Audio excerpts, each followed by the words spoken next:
Deputy Nazir Ahmad کا ترجمہ قبول نہ ہونے میں کیا عوامل ہیں؟ انہوں نے زبان کو دیکھا، متکلم کو نہیں دیکھا۔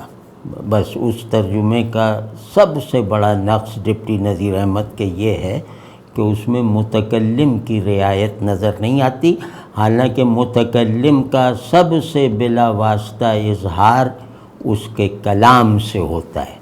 تو کاش وہ قرآن کو اس نظر سے دیکھتے۔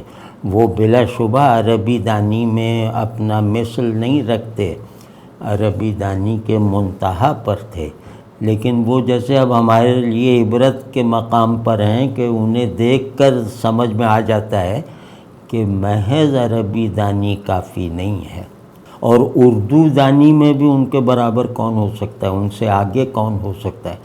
تو دونوں زبانوں کے وہ منتہی تھے، لیکن مخاطب بننے کے آداب سے عاری تھے، متکلم کی جو پیشگی معرفت ہوتی ہے اس سے لگتا ہے کہ محروم تھے۔